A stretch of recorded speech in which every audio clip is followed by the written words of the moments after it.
This is the North End. We stand together through every game, through any weather. 1, 2, 3, 4.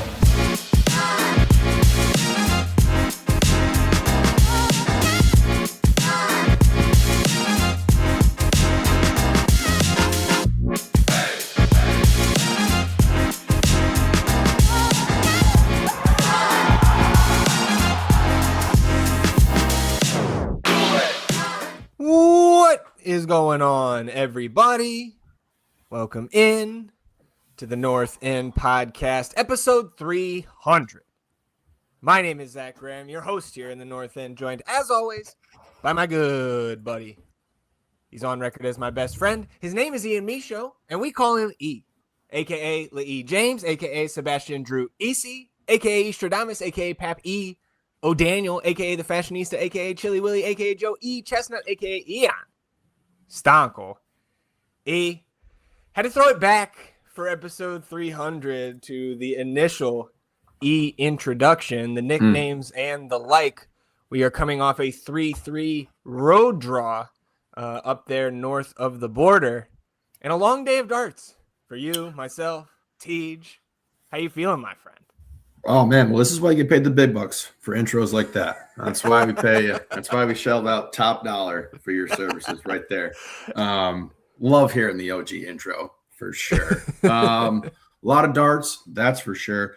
I think I'm still processing how I feel about this game because like it was a weird fucking game. Yeah. Like you score 3 goals and you're like, oh, we're good. We're going to win this game. Like we score 3 goals and then nope. You get a point, but like we needed anything so badly. And like I thought the team responded well, but again, it didn't translate to 3 points. So I don't really know how I feel about this game, but we'll figure it out by the end of the recap here. Yeah, I was going to say, going through this one, maybe we can finalize some conclusions about what we saw up there in Toronto yesterday. We're going to take a couple minutes for some episode 300 nonsense here at the top. Games keep coming, man. We will also preview Wednesday's matchup against San Jose Earthquakes and then close it out with some last business day before we get into episode 300 here in the North End. Just want to remind you all, as we always do, you can support the show financially for free just by downloading the audio versions of our episodes wherever you get your podcasts. So Apple, Spotify, wherever you get those pods, toggle on auto downloads for the North End. That'll support us that way going forward, and you won't have to think about it again. You can rate and review the show wherever you get your podcasts if you want to go that extra mile. And if you are watching on the YouTube channel, hit that subscribe button. It does help us grow the show. You can also hit the notification bell to know when a live stream pops up or a new episode goes live. And of course, you're on episode 300. You got to hit the thumbs up. Like the video. Help us battle the YouTube algorithm overlords. Atone for your sins. Wash yourselves clean in the waters of the North End. And E, for the first time in a number of weeks, shout out to Kyle Cluck signing up here, our newest DP in the North End. And of course, we've had a couple other members, right, rolling in, mostly the senior level. So, Kyle, letting us hit the drop here on episode 300. Welcome in. We appreciate the support and hope you enjoy. I know I saw him jump in there into the Discord over the weekend. Right into the shark-infested waters. Good on him. Thank you, Kyle. Yeah. Appreciate the support, bro.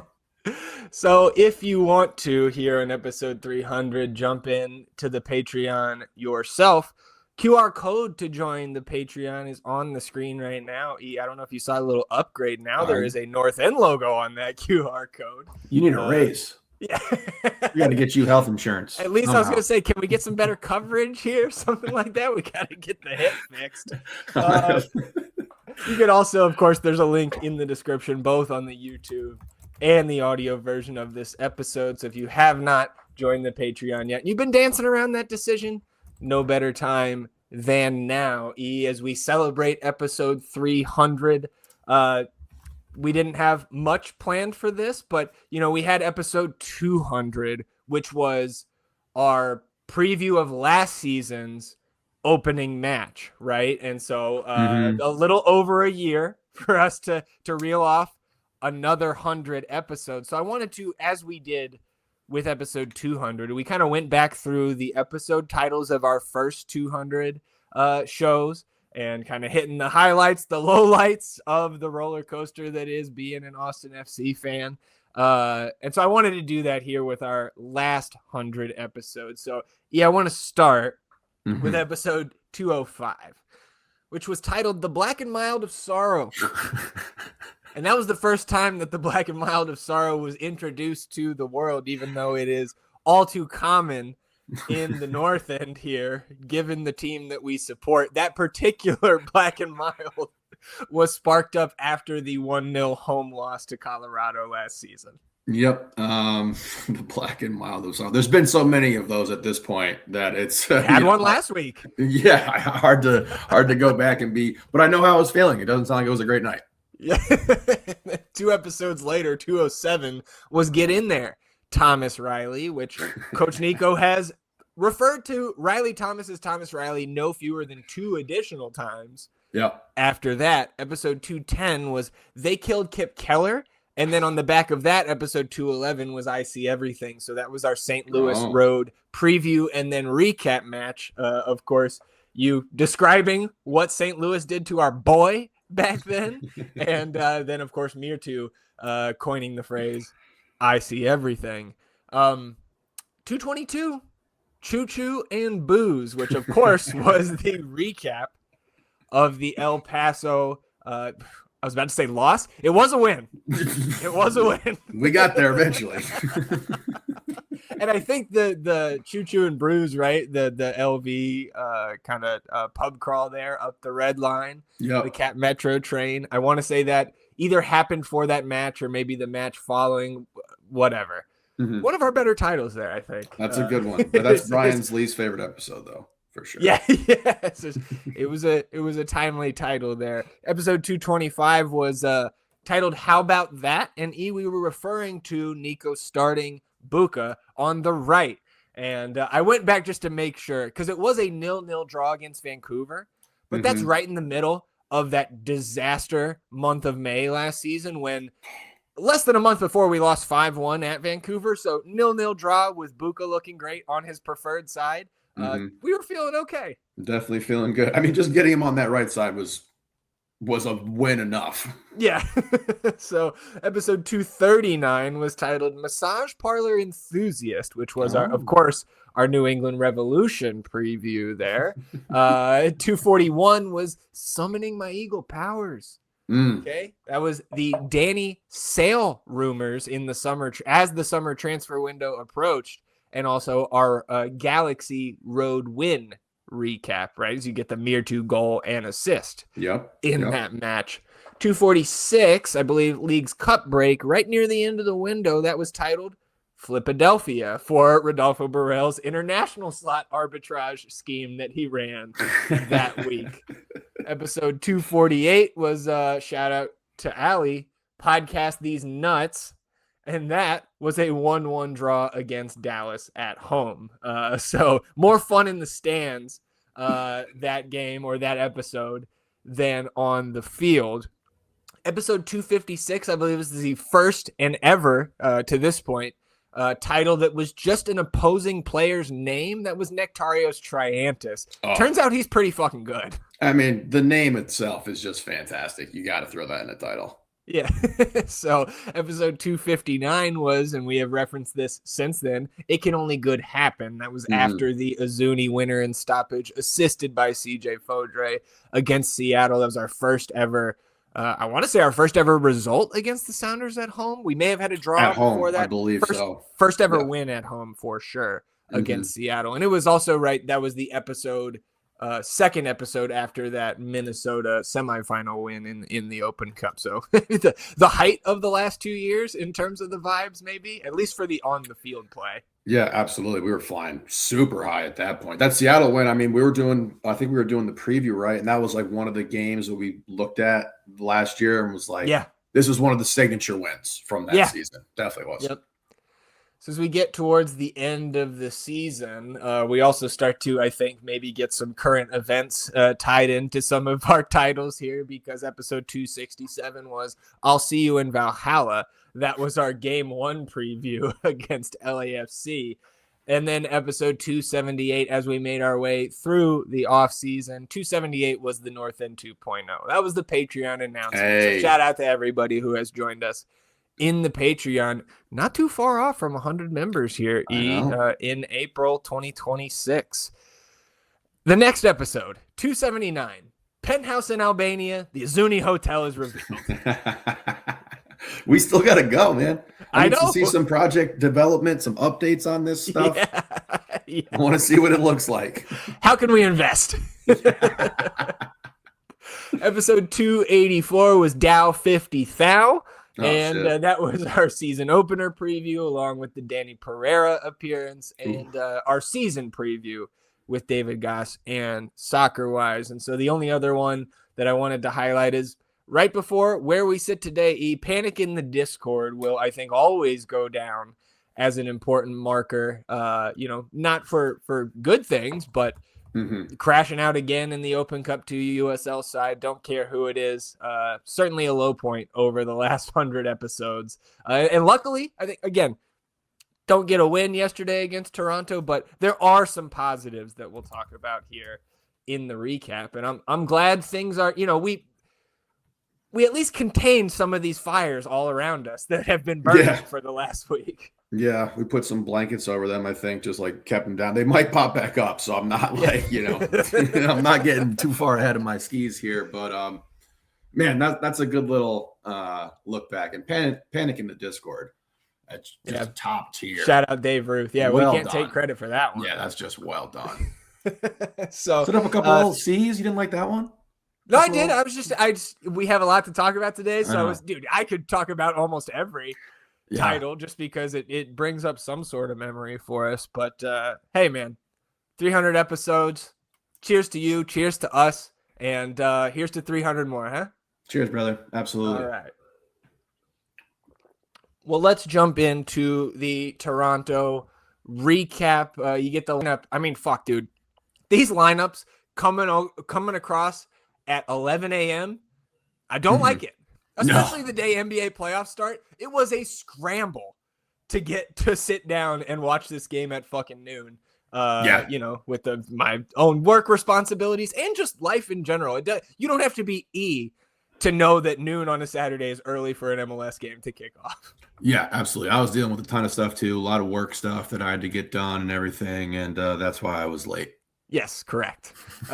So we get that lineup card and a couple changes there, right? I think one thing that we first noticed was that contrary to what we expected, there was no Besard Sabovic. And I guess we should also mention we get the, if you're not watching on the YouTube, praising the Lord there that we did not have number 14 in the starting 11. But I guess jumping back first to Nico's comments in the media availability on Thursday.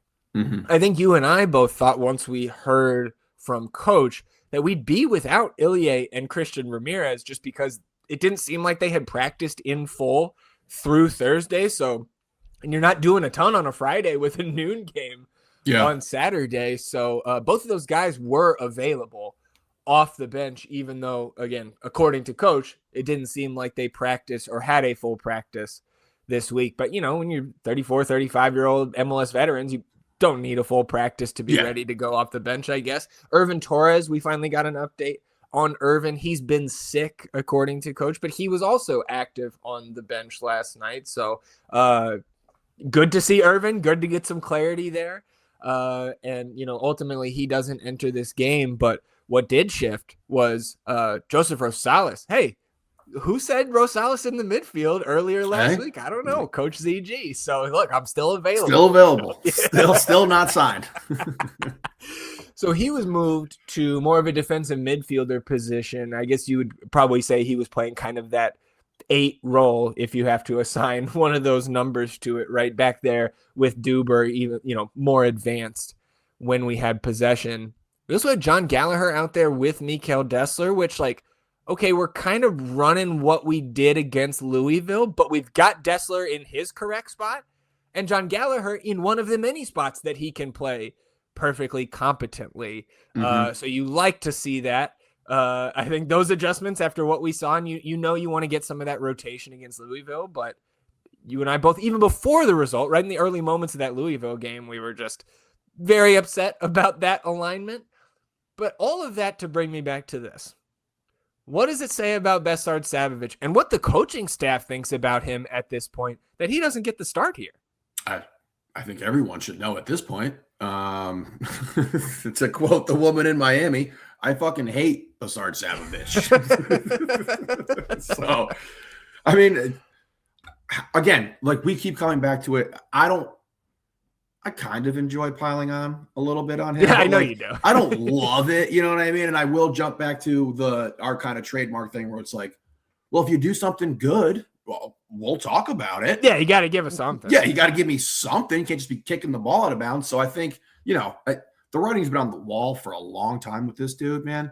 And there's no reason he should start.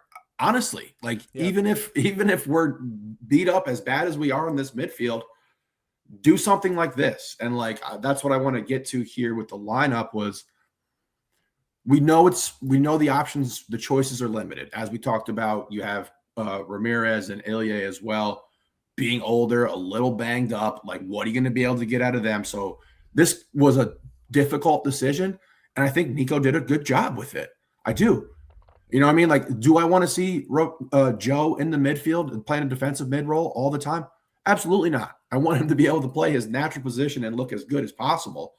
But when he's just clearly the better option over Savovich, you have to slide him in there. We talked about Johnny and the Louisville lineup and how I would have preferred to run Johnny there as opposed to Dessler, even though we know Johnny has logged all kinds of insane minutes this season because he's much more suited for that role. So you did look more competent.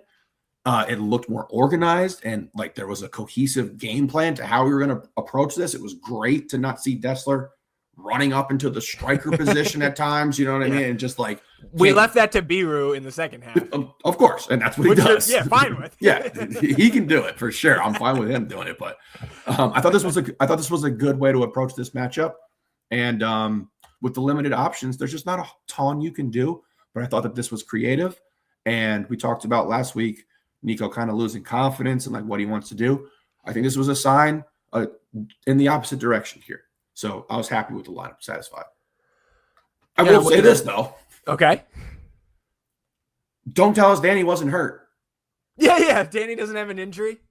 Don't say that. You know what I mean? And like it's just been this weird thing with this injury report. And like we're talking about like Ramirez not getting practice time, Ilya not getting practice time. Don't think they're going to be available. Poof, they're available. So it sucked to not have Danny. I think you win this game if you have Danny. Yeah, well, it's not the last time we're going to talk about injuries here today, but jokes aside about my coaching acumen here, trying to put Rosales in the midfield, like I think this is such a good data point because it provides you with another option to try to keep your best, most talented 11 players on the field that are ready to start. If Joe can play competently in that midfield. We knew he can. He's done it before at his past stops in his young career, but to see him do it in an Austin uniform now, it's like, okay, like now there's just no excuse to start Sabo unless Rosales, knock on wood, is sidelined for something down the road. And like we were talking about this even a couple weeks, it might have been pre-Galaxy match, but I don't know if you recall me saying that the line for this team being healthy or not, and like, are we in trouble with the depth? Right now feels like, does number 14 play? And if he doesn't, we're in a good spot. And if he does, we're shorthanded. Yes, because there's no other reason to have him on the field. Again, I don't want to pile on, but like you can see the difference, particularly with how this team was wanting to kind of build out of the back at times. Yeah. If there's no connectivity from that midfield to the attacking players, those dudes are just always at a disadvantage. And like you have to be able to create those kind of advantages in the midfield. And Sabo can't do it off the dribble, and he can't do it off the pass consistently enough. to Yeah. warrant any sort of playing time. And like, yeah, he's number one buyout candidate because Yeah. it hasn't worked, and it does, and be done with it. Yeah. Well, and I think to try to drive home your point about like we're not trying to pile on. If you give us something good, positive to talk about, we will start. We're waiting for it. Yeah, I would love that. I would love Yeah. that if we were going to be like- good and successful because he's part of that. Yes, we would talk about that all the fucking time. Exactly. And I wanted to maybe compare to obviously different quality of player in terms of what they provided for us in FC, but like that type of line for me is where we were 3 years ago when it's like, is Alex Ring starting at center back? Yes. Okay. We're not fucked, but like depth wise, we Yeah. are screwed. Yes. And like, absolutely. that's what it feels like to me with Savovich, just because I like, people get it. I think you're listening you're still listening to us jabber about him. You get how we feel, and you probably feel similar. And it's even more frustrating, right? Because of the Irvin thing. And it's like, this should be a kid we're trying to get minutes for. You know what I mean? And it's like, again, it becomes more frustrating with that. Yes. And the fact that we're so beat up and we need some competent play out of the midfield. So Yeah. I'm ready to wash my hands of the situation. He should be a buyout. Done. Yeah. Well, let's go ahead and get into this one because plenty to talk about the rest of the way here. We'll just start in the first minute because I do want to highlight, and I know you had to go and rewatch this later on, but nice little set. Nico Bosch off the kickoff, man. Yeah. And like coming on the heels a couple weeks ago of Scott's listener question talking about what's our preferred kickoff. And I was like, can we do more sets off the, like, I don't know if that's something you really can do with all, of Toronto's guys in their own half, but we certainly tried it here. Off the kickoff, Austin gets it back to Stuver as we typically do, but then he makes a direct pass on the ground over to Jaden Nelson on the left side, who drags it back a touch on that sideline, drops the ball back to John Bell, who immediately pops it over the top towards Mirtu Izuni, trying to run in behind. He was standing on that back line, waiting for that ball to be released. A little bit too far. The keeper Gavron was able to come out and meet it on the bounce inside the 18. But like, again, Coach ZG, I love seeing stuff like this. Even if it doesn't work, there's clear intention to try to create a chance right off the rip. And like, why not? Exactly. Why not? We're a team that needs to find creative ways to score. And the set piece stuff has just been awesome all season long. It's been the best thing that we've done all season as a team, for sure. Yeah. And that's a testament to Bosch. And there's a couple, I don't know if you'll have them, just corner kicks that took place yesterday. I was like, that's a great play. That looks awesome. I know what you're talking about. We had a couple where we brought a guy out from the six on that end line and tried to play a couple short corners. There's one that gets rotated all the way around to John Gallagher, I think, in the second half, and he has a rip and it goes into the stands. But yeah, don't think I had notes on any of those corners that we didn't score. I mean, we scored off the long throw, but that was definitely a good point. There was multiple corners that were new looks, and it feels like every week we get at least one set piece that's like, oh, okay. And it's so crazy, the difference from like seeing this team for X amount of 5 years and now seeing it with Bosch here, where it's like, whoa, why was this never part of the game plan before? Like, why were we doing cool shit like this? It's like shit, man. You go back to talking about changing coaching staffs. That's the one guy right now that I'd be like, try to retain him. Yes, like, for sure. It's the only way we can score, at least till the second half yesterday. And like, I go from the DiCaprio, point and snap at the TV to holy shit, clinching already, because in the second minute, Toronto wins a throw inside the Austin half on their first turn with the ball.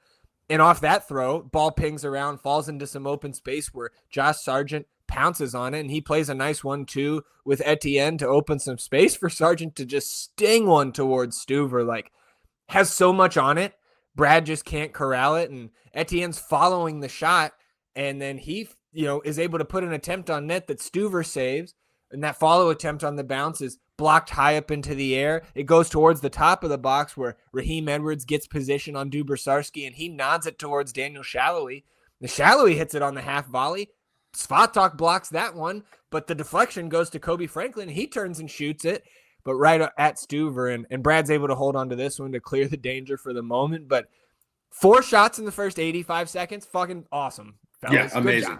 Stuber, awake, on your toes. He was Yes. not, he was not, watching NBA games yesterday because he was ready to roll.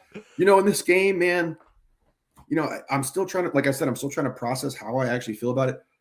You have some really good luck in this game that goes your way, and you have some other stuff that's just like really unlucky.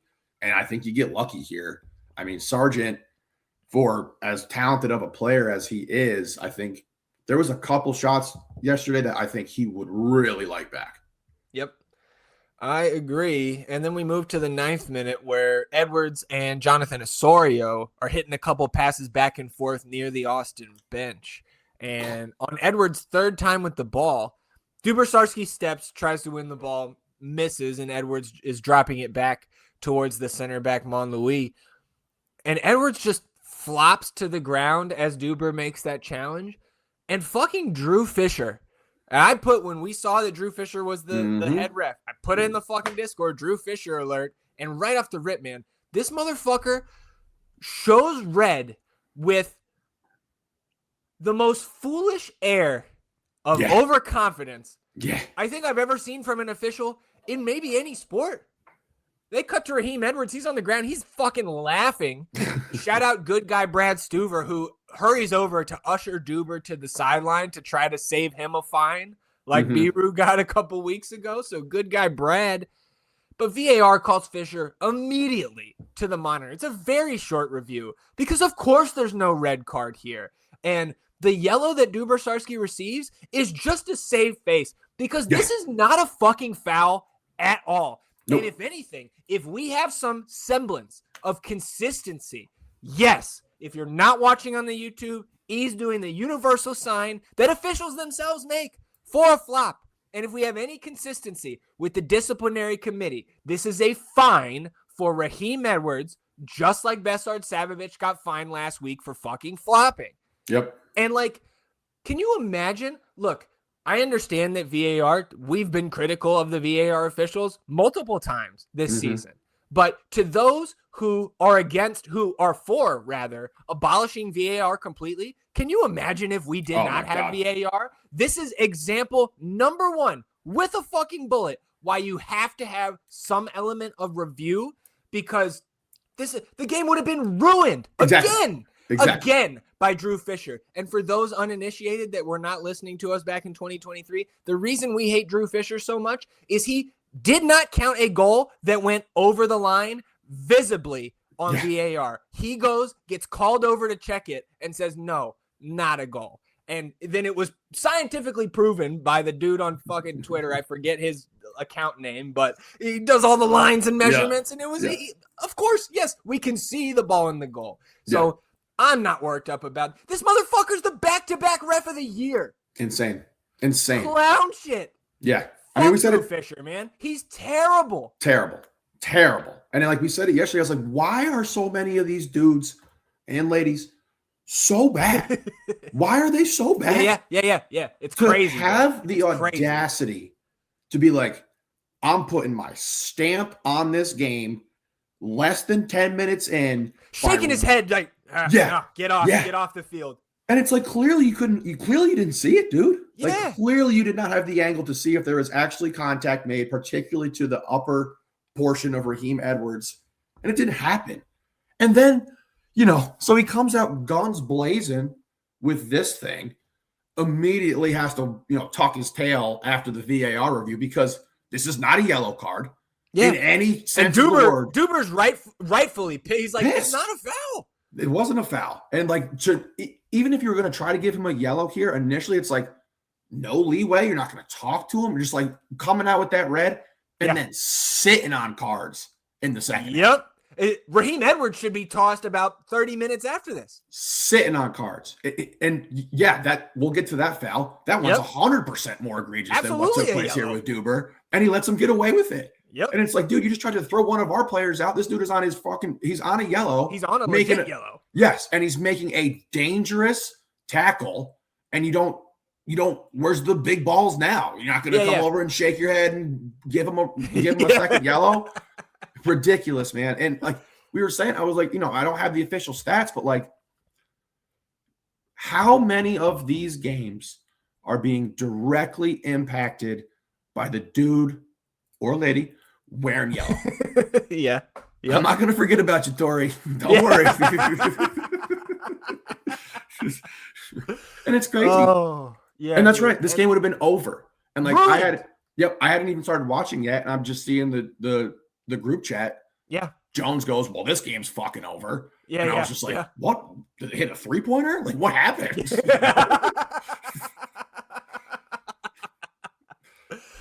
Oh my God. Well, we pick it back up in the 19th minute here. Austin, with their best possession in terms of an offensive threat through the first 20 minutes, they break a line across midfield from Facu to Dessler, and Dessler drives forward on that right before ushering it on to Galley out wide, and John drops it back to Facu as he rejoins the action. Then he plays a nice one to Nelson. Jaden was on a diagonal cut across the 18 there. Nice give and go, frees up Facu for an open shot from about 20 yards on that left foot, man. And this gets pushed wide for a corner by Gavron. And when he got that ball back from Jaden, I was like, here it is. This is the spot that Facu fucking scores bangers. Yep. And not his best attempt, not his worst probably there. Dangerous shot still with the velocity on that, but no dice, and Toronto clears out the danger on the corner. And I mean, this would have been like this right here would have been your best play versus Louisville. Yeah. I mean, we didn't have a single one of these versus Louisville where it's like competent possession. Nuts. Here we go, dropping this pass off. Our best player right outside the 18. Well, one of our best players right outside the 18 on his left foot. What more could you ask for? And like you said, not his best effort, not his worst. I think keeper mitts this one, right? Did he catch it? Yeah, he does. He does. And potentially a slight deflection there by one of the center backs, but there's a bigger deflection coming up from one of those Toronto defenders. 2 minutes later, Austin wins the ball off a Toronto throw-in, and Austin progresses quickly up that left side. Guilherme pops one over the top to Jaden, and then he squares it to Facu, and ball gets through to him, even off a deflection. So Torres has a 2-on-1. Tough angle, but with Mirtu to his right, and as he tries to square it to Mirtu, that pass gets deflected out for a corner, and like, it's not an easy spot to be in for those guys, but we wanted more out of that opportunity, to be sure, especially as Facu takes a little outswinging corner and sends it over the end line before it even gets to the scrum, so nothing doing off that corner. And you know, if Facu takes one more dribble to try to get to the end line, not only is that not guaranteed that the defender is going to provide him the space to get that ball central to Mirtu, but Azuni's going to have to slow up his run. Gavran's going to be a little bit more set, so there's no guarantee. But again, a lot more energy as we hit this 20-minute mark from Austin. Absolutely. I do think you have a touch here. I think you got to get this as far to that end line as possible and make that keeper try to make a little bit of a decision. Sure. But in the heat of the moment, I understand it. But still, positive stuff going here. You survived this initial kind of onslaught where they ripped off the 4 shots. You're settled in now. The possession looks way better than it did versus Louisville and the Galaxy for that matter. So encouraging. The 29th minute, Austin's still with the momentum here, and they play a good long ball over the top from Jaden in behind to Gallagher, left to right. And John cushions it down with his first touch, but then the ball bounces up again, and Monlouis arrives to help out Raheem Edwards with a clearance. And it gives Austin a chance for a long throw, so John trots over there, hucks it into the mixer where Biru and Svatak are the two bodies on that near side of the 6-yard box, and neither guy really gets a clean hit on it, but neither can any Toronto defenders. It bounces off one of those guys, squeaks through the feet of Cifuentes, right to John Bell, who turns, has a hit towards goal. That one deflects significantly off of Coelho here and past Gavron for the opener, and we'll fucking take it, man. We've been waiting for some luck like that. Absolutely. You get this ball into a dangerous zone, good things happen for you here. So shout out to John Bell, who at the time was our leading scorer. Tied for our leading scorer, yeah. So, good for him. Fortunate deflection. I think if that defender's not there, he just like roofs that into the fucking goal. I think he scored. Yeah. I don't see I wanted to kind of correct myself and be like, I said some luck there, but I also some skill there from John to bring it down to his feet, bang it on net, and put it home. And it's not the first time we've seen him finish off a set piece this season. Like, it's clearly something he's bringing to the table. Yeah, I just don't think Gavrin's getting there. Yeah, fair. So 34th minute here. Great pass on the run by John to find Rosales checking back just across midfield. And he charges forward against Osorio, lays it off for Jaden Nelson, who checked back himself. And Jaden just immediately pings it right back, little through ball right into the path of Rosales. And Joe looks up and plays a bouncing ball in behind, kind of towards Azuni and Gallagher, kind of in between them, where Gavran is able to get his hands on it, but can't corral it. Ball squirts out. So now Mirtu's got it. Gavran's in front of him, but he's like 16 yards from net. We've got two Toronto defenders now jogging back, or kind of sprinting back towards that goal mouth. And Mirtu takes a shot, kick saved by the keeper. That rebound deflects off of Facu Torres, who I think Mirtu should have laid it off to him instead of taking that shot. But it bounces off Facu into the path of Jaden Nelson, who's also crashing the box from the left. He can't get his foot over this one, and so his shot attempt goes up and over the bar. But I think it should have been a goal, or at the very least, we got to put something on frame here. I think Azuni, if you watch the replay, I think could lay it off to Facu for his left. He's got more space between him and the keeper off his line, maybe able to pick out a spot to get it past the keeper and around those two defenders trying to protect the open net. And then if you're Jaden, right, you want that one back, like especially in the potential revenge spot. And we want it back for the plus 500 on the picks. Absolutely. Kind of spur of the moment, go bang, bang, a weird play here. Obviously, you assume the keeper's not going to, let this ball squeak out of his hands here. So I'm not too upset at Mirtu, but if you are saying I see everything, yeah, you probably should gotta be able to see the guy to your left as well. Yeah, I'm not the one holding you to that standard, but like if you're saying that, you should see this dude. But I'm still not too upset about it. I need more out of Jaden, man. I really do. And you know what I mean? And like, what do you get? You get 57 minutes out of him this game. Yeah. And it's like, man, we just need more out of you. This is a moment in time where this team needs someone to step up and play a little bit above their level of expected play at times. Sure. And I think we need more from Jaden. You know what I mean? We're talking about Azuni all the time. We went at Facu after the last matchup for just being non-existent. But like, Jaden's got that Miami goal. But outside of that, it's like it hasn't looked awesome or as good as I thought he is.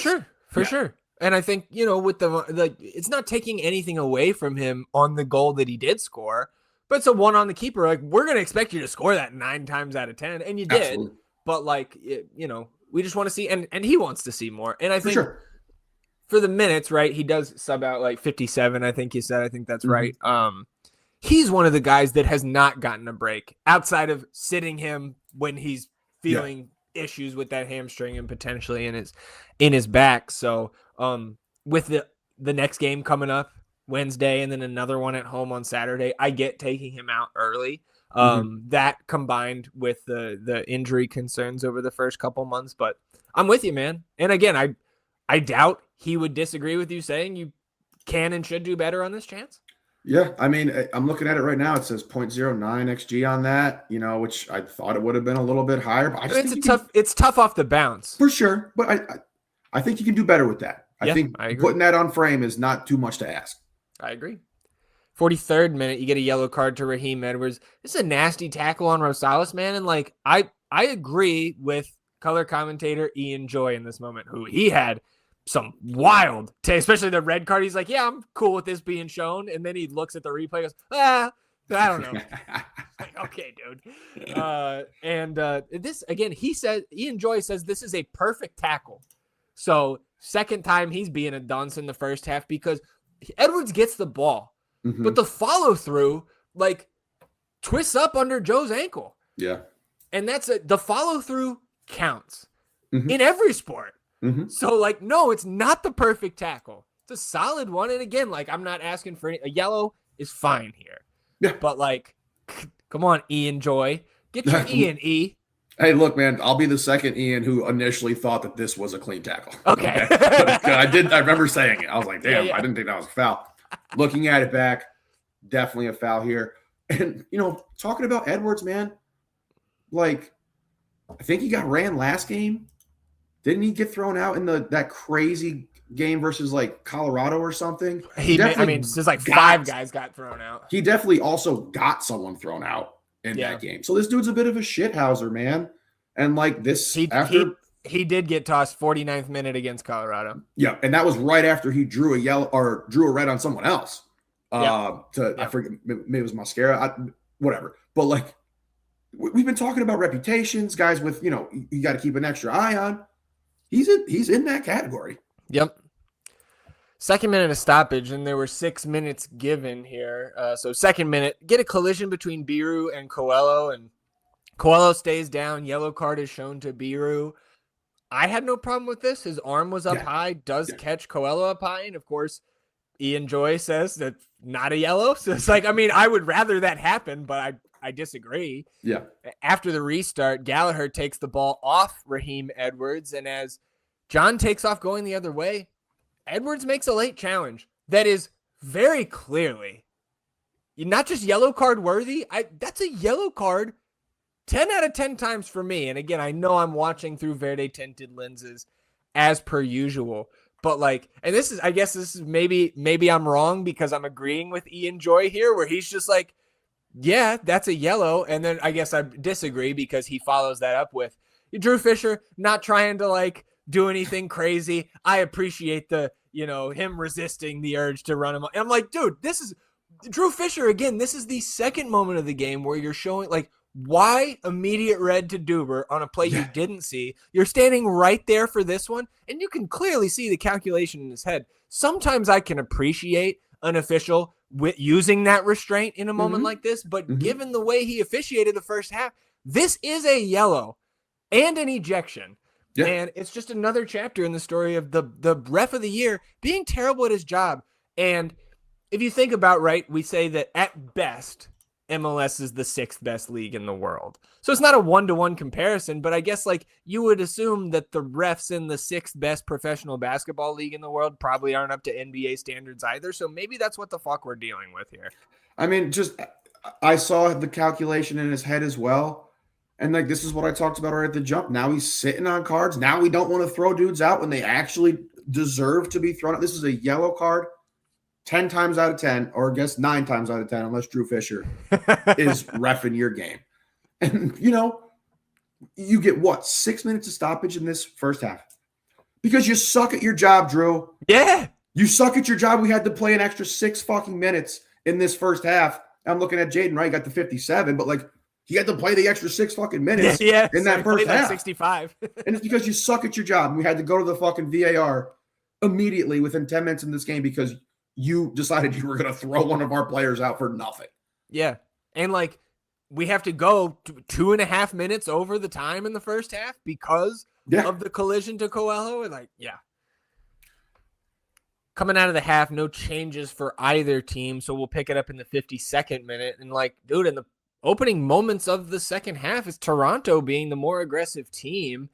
Austin is able to repel the initial advances, but here in the 52nd, Toronto's forced to play it all the way back to Gavran, the keeper, and he boots it long to midfield where John Bell has a lot of space. Like in the moment, I was like, bring it down. And then he heads it, and like he's heading it in the direction of Joseph Rosales, but there's so much velocity on the header that Joe kind of raises his boot up trying to trap it, but deflects off of him and comes to Jonathan Osorio, who immediately plays it forward down the right over the top into the path of Etienne. He's got Biru one-on-one as he drives towards the 18, and as he arrives to the box, Jose Cifuentes overlaps him. Etienne lays it off. Cifuentes puts a cross across the face of goal as Biru slides down, and he deflects it right into the path of Daniel Shallowy, who's crashing the back post. For Shallowy, man, right place, right time. Obviously, we're level. Unfortunate deflection for Austin. Of course, we benefit from one later on in this match, but like, it's just like off this, like they're not scoring if the cross is not deflected. And it's like Biru's just doing his job, trying to get down and prevent that from coming in. It's unfortunate. And I know they're like, again, we get a nice little lucky bit of luck later on, and we will get plenty of those throughout the rest of the season, but just so deflating to come out of the half on the back foot. And like, I guess when you're on the back foot, like you're probably more susceptible to some bad luck deflections. Yep. I mean, not a great play by John Bell here. Obviously, I also understand what he's trying to do, but like just the execution. Bang, bang. Yeah. You know. Execution tough there. Really, really unlucky here. Super fucking unlucky. And Shallowy, like you said, right place, right time. And boom, 1-1. And now Can we get a second goal? Yeah. Now you're tight butthole. Like, you know what I mean? There was a yellow card issued to Cifuentes on the restart, apparently for dissent. Couldn't really see it on the broadcast. And then 57th minute is when you get Robert Taylor in for Jaden Nelson. So coming back in the 60th minute, and I think here's where Austin FC is battling back in terms of that momentum. They win a ball with a counter press in the Toronto defensive third. Faku tries to play it over the top to Guilherme Biru, and Guilherme's able to jump in front of Monlouis to chest it down to himself, and then he drops that ball back to Taylor, who puts a move on Kobe Franklin to open space for the left-footed cross towards the back post, and that cross floats right to the head of John Gallagher, who nods it straight at Gavron, and he makes the save. Johnny can do better there. I'm sure he wants that back, and as we have learned in our MLS journey here, put it into the ground. Yeah, absolutely. That's the way to do it. Tough. I feel for Johnny here, right? It would have been nice for him to get a goal. I think he played a good game. He's played really well all season long. All season long, he has been one of our most consistent performers, and I thought he played well last night. And he just adds, and that's what we talk about, right, with Mirtu and stuff. John Gallagher plays hard all the time, too. He is always busting his ass. We need more out of you. Right? Yeah. Yep. 62nd minute double change for Toronto, Malik Henry and Laser Stefanovic. Look, we have a couple Stefanovic cards that we had no idea who he was, and to see him out there on the pitch yesterday, it's like, hey, maybe this is worth 2 cents. Yeah. So 64th minute, bad turnover at the back here by Austin. Coelho takes it off Rosales as he was receiving a pass, which creates a 3-on-2 for the home side, and Coelho gets it to Sargent, who slides it onto Cifuentes, and it's a sliding Alexander Svatok that's the only thing that saves this from being a goal. He knocks it up and over out for a corner, and that corner goes back post to an open Monlouis, but his header is cleaned up by Stuver. And look, man, I know like Svatok, like we got on him for the defensive mishap, to put it nicely, against the Galaxy. For the most part this season, I still think he's been very solid. Absolutely. And he has saved multiple goals, I think, so far this season, blocking shots in front of Brad Stuver. Absolutely. I mean, the Galaxy play is an enigma in his resume. Like, that's the worst play he's ever made. It's an outlier. Yeah, it's like for us. It's the worst play he's ever made in an Austin uniform, in my opinion. Yeah. You know what I mean? It was just baffling that he made that decision.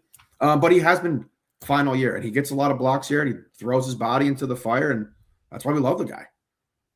67th minutes, Toronto keeping the pressure on. Cifuentes gets the ball out wide left to Shallowy, and as Shallowy enters the 18 in a one-on-one battle with Dessler, Shallowy tries a cross that deflects off Dessler's inner calf here and through his legs to the feet of Richie Larea. And Larea, I mean, some very quick touches with his feet, about 8 yards from net there. Svatok is in front of him.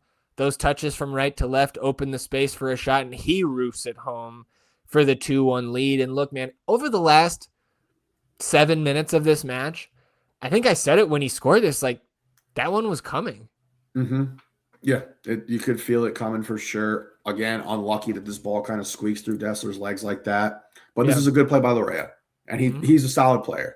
I think he might be the only, or he's one of the only players that were on those successful Toronto teams. Yeah. Well, and, Christian Ramirez in the post-match presser called him one of the best one-on-one players in the league. And like when you're facing off against somebody like that and they scored on you, it's easy to give them praise in the post-game presser.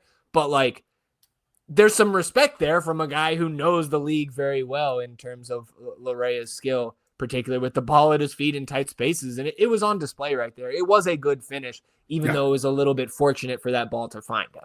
But again, the misfortune, we talked about, like, deserving things, and like the momentum had clearly shifted here. Austin's on the back heel. The possession that we were having in the first half isn't translating into the second half here. And now you're down 2-1. Now we're like, well, this might be the game. Yeah. 71st minute, you get Ramirez and Sabovic in for Dessler and Duber. So John Gallagher moves to Dessler's right back position. 78th minute, I think Austin down 2-1, starting to shift the momentum a bit as they get more possession. Sense of urgency heightened here. Azuni receives a pass. He tries to lay it off for Torres. It's deflected, but Facu's able to pick that one up off the deflection and continue driving forward. He gets it back to Mirtu, who lofts it right to left over to Robbie Taylor, who's got some space in behind. And dude, Taylor with the skill to cushion this down and the awareness to know that he can lay this off right into the path of Torres crashing the box. Facu does well to roll this one home inside the far post. His first Austin FC goal. We're level, but like great pass Mirtu. Great job, Robert Taylor. And Facu cleans it up, man. Like, you're feeling great. Like, to pull that one back is just not something we've seen from Austin over the last year plus a whole heck of a lot. Absolutely. This is a beautiful, beautiful touch by Robbie Taylor here. Is this the best goal we've scored this season? Yes, I was going to say that. That was going to be the next thing I was going to say. I don't even think it's really that close. You know what I mean? Like, some of the set pieces are great, but like, you got to be scoring in the open game here. And like, this was a beautiful bang, bang, puck it out of the back of the net. Let's do this 2-2 here. And like, you know, with Taylor, man, it's like, sometimes you see these like, oh, that's a special move. You know, like, that's a little different. You know what I mean? Yeah. But the consistency just hasn't been there with him. And obviously, as we'll get into a little later here, he's going to pick up a knock again. Immediately off the restart, Austin gets a chance to break away, and Stefanovic gets a yellow card for pulling Azuni back to stop the danger. 3 minutes later in the 82nd, Austin's staying on the front foot here after the equalizer. And in this moment, it's played all the way back to Stuver, and he hits a long direct ball forward over everyone where Biru, who, I mean, again, played the majority of the second half on the front line, and a couple moments in the past 15, 20 minutes where he tracks all the way back and, cuts out a cross that was dangerous. And like, I thought Guilherme played a very, very solid game. The effort was certainly there. So Biru here off that long ball from Stuver nods it back into the path of Facu. And I think Torres, like, this looks like an ill-advised shot to me. Like, because there was a lot of pace on this, I don't think it was a pass. But whatever it was, this ball is coming right at Christian Ramirez. So it bounces off him and then pings off the center back Monlouis right back to the foot of Christian Ramirez, who bangs it home from 8 yards out for the lead. And, like, I think even if he doesn't finish that, I think we're getting a pen on a handball off Monlouis here. Again, maybe not, because who knows what the fuck a handball is. But this was checked for offside, and it is very close, but I think not clear and obvious. We're lucky the flag did not go up initially here, because I don't think you're changing the ruling on the field. But Ramirez, for the second time in 2 months, right place, right time, and the guy gets the job done when he gets his chance, man. At least at this point. Yep, absolutely. And like, that's the thing that we were most excited about this dude, with his positioning, his nose for the ball, and his ability to finish. Like, he's been a goal scorer in this league for a long time. And now you've snatched this. You know what I mean? You are now in control of this game. And like, I don't know Nico's quotes after this one, but I do think you deserve 3 from this one. Like, this is a game, if I heard coach be like, we deserve more out of this, I'd be like, yeah. And it's unfortunate you don't get it. But the response from the dudes after the absolute disaster versus Louisville is to be commended. And like, would it have been awesome to get 3 points here? I think everyone who listens to this pod, everyone was involved in that game last night, obviously is saying yes. But the effort, the way the offense looked, the response from the guys was all there. And I tip my hat to them for that. 85th minute, Guilherme goes down in the Toronto penalty area holding his head, and play is stopped after the ball is cleared out. And of course, Guilherme, when he's ready to come back on, still has to go through the concussion protocol on the sideline. So as Austin is waiting to get back to full strength, down a man, Toronto sees a ball put into the mixer by Shallowy from that left side, and it's headed by Henry off that far post and Ugh. bounces right to Kobe Franklin, who reacts quickly to put it past Brad Stuver to level the match again at threes. And to have to play a man down there fucking sucks. Yeah, and dude. that's how you drop the points. It sucks. And like, I understand you should still be able to defend. Like, even if Biru had gotten red carded there, we still should see out a 3-2 result. But, you know, I credit Franklin for his reaction time there, the finish. Obviously, Henry getting up higher than everybody there to redirect that one and almost put it in himself. But I think that's what stings the most to me about this, and why I think my takeaways post game as we finish up the recap are more positive than not, because that is extremely unfortunate there that Guilherme just has to be off. I mean, he probably would have been back 20, 30 seconds after that. Like, Yeah. unfortunate. Yeah, dude. And like, you go back to the Minnesota draw. Like, this is twice where you've had 2 wins. Yeah. Almost in the bag here. We're taking the money to the fucking bank, and then you're down a man and you draw. You know what I mean? Yep. And like, that's just really fucking unlucky. You know what I mean? And I do think over the course of the season, luck and that, that kind of, fickle nature of soccer eventually levels itself out. But we've had some really unfortunate moments in this young season thus far, and this is one of them. So we get Guilherme, Guilherme's a fucking dog. Yeah. He played his ass off last night. Yeah. He was everywhere. He gets the head injury, plays the fucking full 90. We also have to play 10 extra minutes in stoppage time in the second half. So you basically played a third of an entire half outside of the fucking regular time frame here. And he was everywhere last night. He's a dog, man. Yeah, so it's the 10 minutes of second half stoppage given here. I mean, I get it. Guys down for head injuries. We had 5 fucking goals, I understand that as well. So in the 4th minute, we get the final changes for Austin, Ilie and CJ in for Rosales and Azuni. Other side, we get Aristizabal on for Cifuentes. Right after that restart, there's a changing ball played by Taylor on the near sideline to the broadcast camera. And as soon as he passes it, dude, comes up limping. And so, the fact that this happens literally 5 seconds after we made those final subs. So now we are basically, it becomes a traffic cone wearing number 16, and we're basically down a man. Yep. Super unfortunate, man. And just, we were talking about it last night. It seems there's a little more to meet the eye with what Taylor's been dealing with this season. I don't think it's just kind of, it's got to be something structural in his knee, right? It's he kicks the ball hard and he gets hurt. Yeah, that's what I think. And fucking sucks, because we could really, really use the guy. Yeah, for sure. I mean, when he's healthy, he looks pretty good. Yeah. In that final minute of stoppage, yellow card to Aristizabal for a late challenge on Sabovic. And the final whistle blows 3-3. And I think after we realized, because it seemed for a moment there that not everybody on the pitch was in tune with the fact that Bobby couldn't move. Yeah. And a rush throw in here or there, what Brad jogs to a ball for a goal kick. And then he slows down after that. But I was I'm screaming there where we're watching. I'm dude, just stop. Yeah. Waste time. I mean, the only one who did it was Ramirez, and he came over and gave the hey, calm the fuck down. You know what I mean? We got a dude out here who can't move. 54% possession at the end of this one for Austin. It was 18 shots to 12 in favor of the home team and 11 shots on target to 6 for Toronto. Austin did create 4 big chances, which, if I'm not mistaken, is the most they have created all season. Missed 2, converted 2.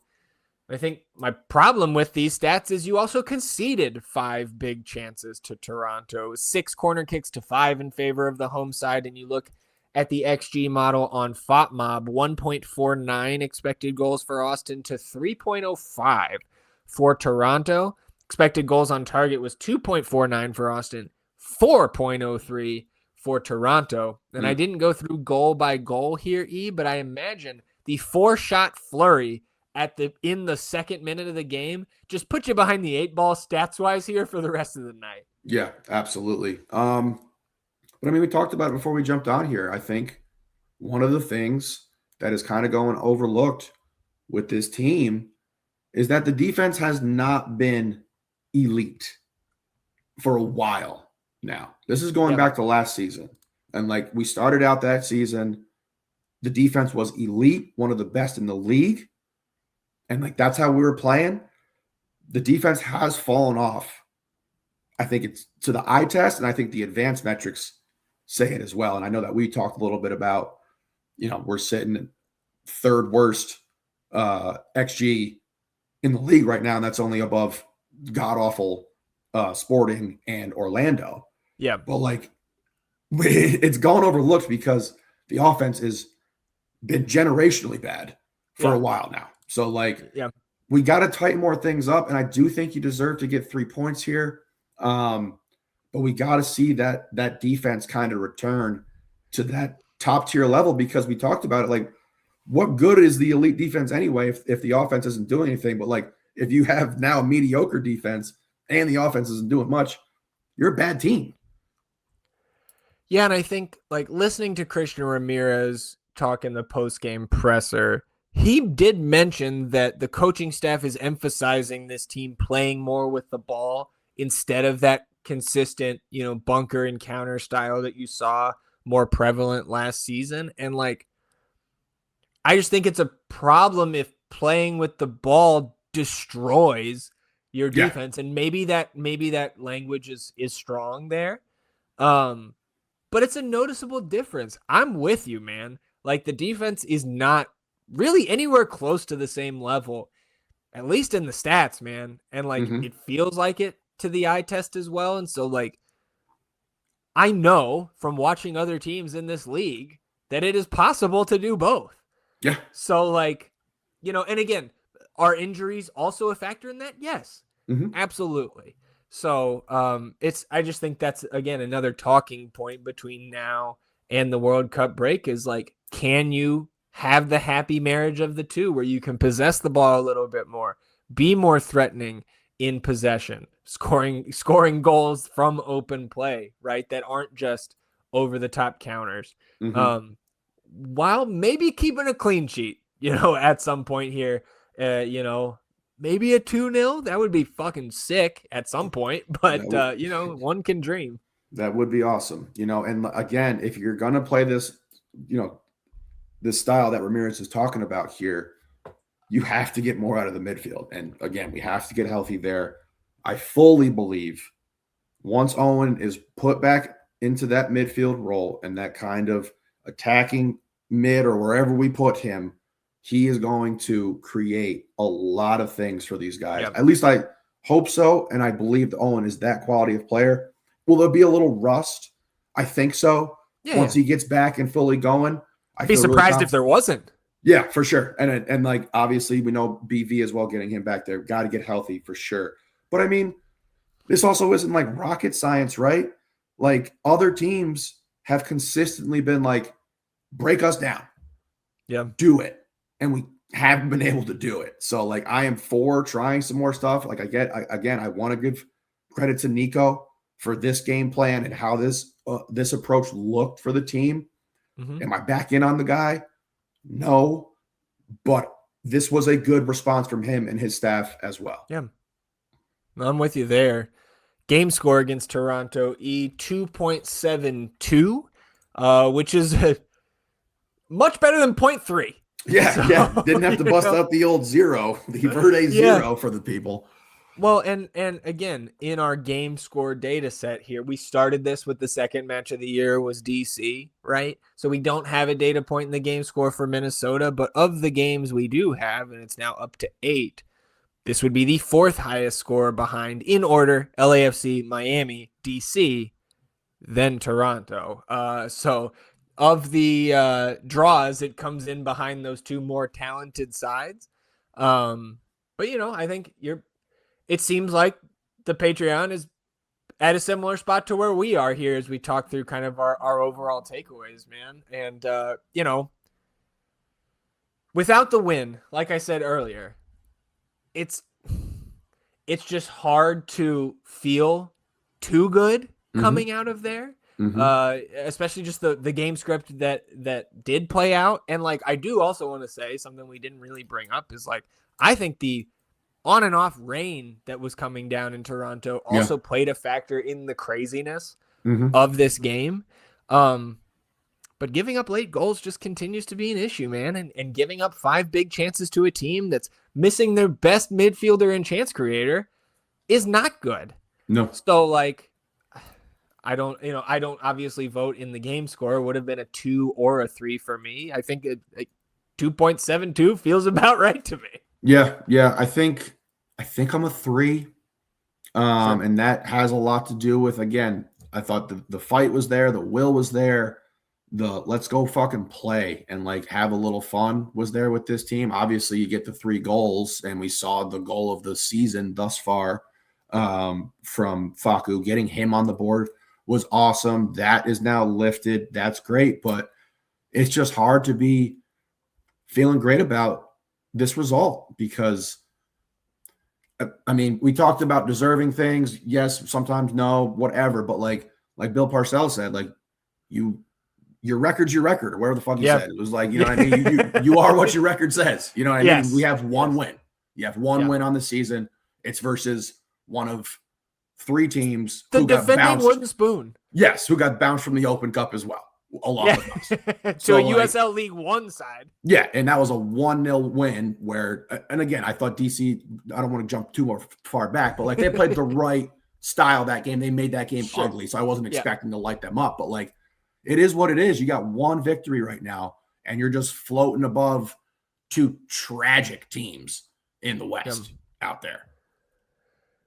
Yeah, and Coach talking about, the late goals as well, and in particular how that equalizer came about. He said, we were very disappointed with that. This is something that takes a lot of effort and a lot of sacrifice and energy to come back in the way that we did, to one play at the end, lose it. Very disappointed and upset, and we have players really down on that situation. And I imagine so. And it's, can't really say you feel hard done by the situation because, like, Beer did knock his head. You need to go do the concussion protocol. But again, just everything wrapped into that moment, as Nico mentioned, is it's disappointing. I think we're all sharing in that feeling. Yeah, and and we know this team just has to hold on for dear life until we hopefully can get as healthy as possible this season. But again, 1 win, man, that's not great. And we're chatting about it yesterday, and the season's not over, but it kind of collectively feels like it's over because you had your shot in the 1 cup where you had a real chance to win something this season, and that's gone now. And it's like, you'd have to be insane to pick Austin to win Leagues Cup. You'd have to be insane to pick Austin to win MLS Cup this season, and that's just baked into this story of why it's been so frustrating to start this season. It's been almost impossible to properly analyze this team and know what this team is about, given the whiplash kind of nature that we've felt with some of these games. And then the lingering questions with what we're going to do with the coaching staff. Yep.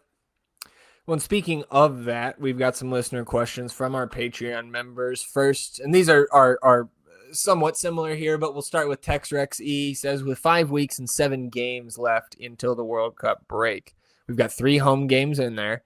What are your optimistic, realistic, and pessimistic outcomes for the squad these 7 games left? And what are the outcomes that leave Nico firmly on the hot seat or axed during the break? Well, I can tell you my pessimistic outcome is you don't win any of these 7 games, and like, you've got 2 against St. Louis and 1 against Sporting KC. If you don't get a win, like, I don't think we're getting to that point. If we do, you can count me in for anything you want to do in terms of changes with this team if you can't fucking win between now and the break. I think realistic outcome is like 2, maybe 3 wins. Because again, the schedule does soften somewhat. The 3 fixtures that I mentioned, like, those are the only 2 teams still below us in the Western Conference. So, you fucking better. But you also take a look ahead, San Jose in the midweek. We'll talk about them at length here in a moment. Houston at home. I don't care the state of those two teams any year. You have to win Houston at home. Then you get St. Louis at home. So, like, look, man, if you can get any result from San Jose and then come home for 2, I feel pretty good about the opportunity that's in front of you, where you are probably going to be favored in both of those matchups. But then road Minnesota, always a tough place to play. They look good at home yesterday against a Timbers side that's struggling a little bit. Road San Diego, Yeah. Then home Sporting. That home Sporting has to be a win. That and St. Louis to me. I think I'll say it right now. If you don't get at least 7 points from those 3 home matches, you're just not going to be in the top 9 when we head into the break. I don't think it's mathematically possible unless you reel off just shocking road wins against these teams. The home slate is much easier than the road slate leading into the break. Yep, absolutely. My pessimistic view, I'm not going to go full on doomer where it's like we're not going to win any of these games. Yeah. Because you have, like you said, you have to beat SKC. Yeah. You have to beat St. Louis. You have to. Otherwise, you really do suck. Like, it could, yes, but dude, that could happen. I don't think for that's sure. but that is the most. We have 1 win against DC. Yep. And historically, we've seen how this team will play down to competition. Yeah. Realistically, I think you drop to San Jose. I think you get a point off Houston. I think you beat St. Louis. You drop to Minnesota on the road. Drop to San Diego on the road. Beat SKC. Beat St. Louis. Beat St. Louis on the road as well. Yeah. I mean, we should be fully. We should have. At this point, BV, Owen, the rush should be off. They should be fucking rolling at this point. You know what I mean? And then, like, my optimistic one is those guys come back. Owen is farther along in working the rust off of his game. Yeah. And you start to look a little bit better offensively and on the defensive side of the ball. And I do think, again, I haven't seen San Jose a bunch this year. I don't know if I am all in on what their record is right now. I don't know if I'm all there. So, like, optimistically, I think you can get a point off of them. Just the nature of how they play, but whatever. So that's my realistic or optimistic and realistic take on that. I don't think you're going to drop all these games. Got to get healthy. I think my most optimistic, without leaving reality in the rearview mirror, is 14 points from those 7. Because I think that means winning all 3 home games for 9. Finding a road win, most likely at St. Louis, as they're one of the 2 teams in the conference below you. And then finding 2 draws from San Jose, Minnesota, San Diego. That would be about as optimistic as I could be here without just being like winning every game. Yeah. 6-0. Yeah. So our second listener question here is from Dave Smith, who says, this might be totally off the wall, but did Roto possibly hire Nico as a, quote, temporary coach until he can get who he is really wanting after the World Cup break? The more I watch the derailment of our team, the more I wonder about the decision to hire Nico. Why bring in all these expensive players with an average coach hire? Go ahead. No, I do not think Roto was like, hey, you're a placeholder until I can get my guy. I don't think he operates like that. I don't think I would want the organization to operate that way, where it's just like, hey, come on, you want the job? You know what I mean? It's just I don't want to be like that. And I don't think that was the case. And I mean, the hire was as underwhelming as it could have been. And again, that went back to stuff that came out of Roto's mouth. Like stuff he said. Yes, he started that. He started that shit, and that made that hiring even more underwhelming than it already was. But to jump back to the initial question, I think Nico's done. I think you have your opportunity no matter what happens in these next 7 games. And not leaving reality in the background where it's like, yeah, we win 6-0, 6-0, 12-0. You know what I mean? So, I think he's done.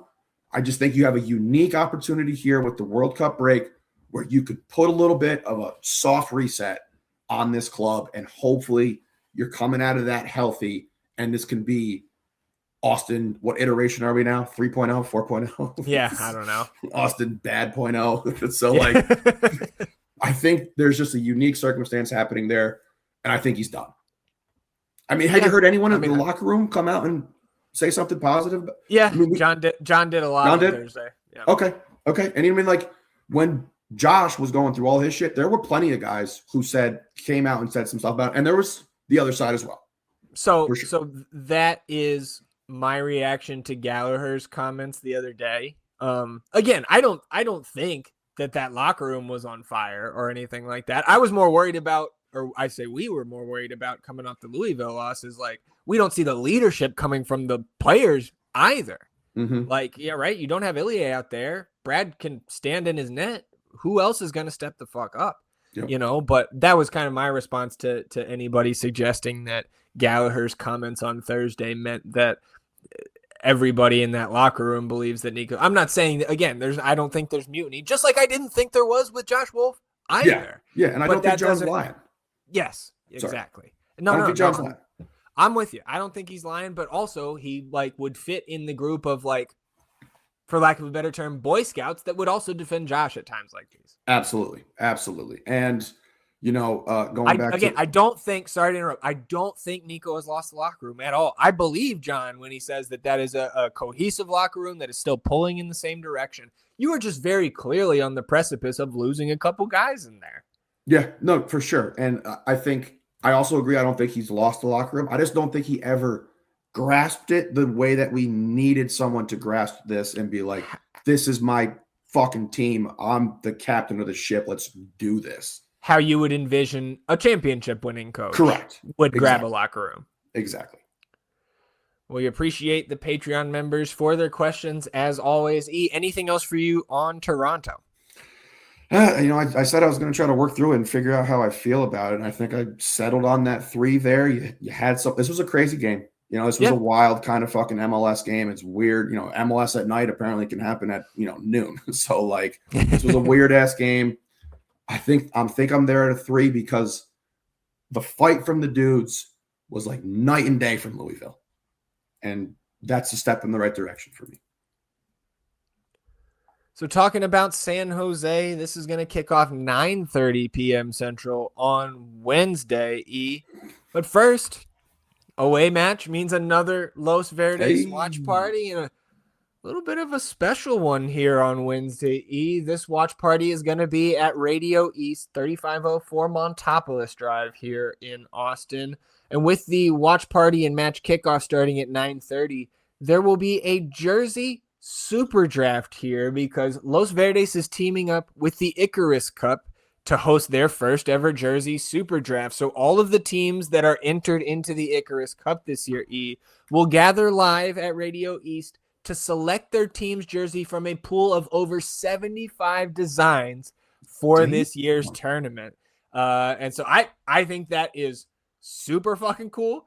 I love a draft. Yeah. And like to be able to pick out your jersey for the Icarus Cup coming up here this summer. I think this is a great idea. So again, that's going to get started at 8:15 with kickoff of the match at 9:30. So you head out there to Radio East. Of course, they're going to have all the TVs on there with sound.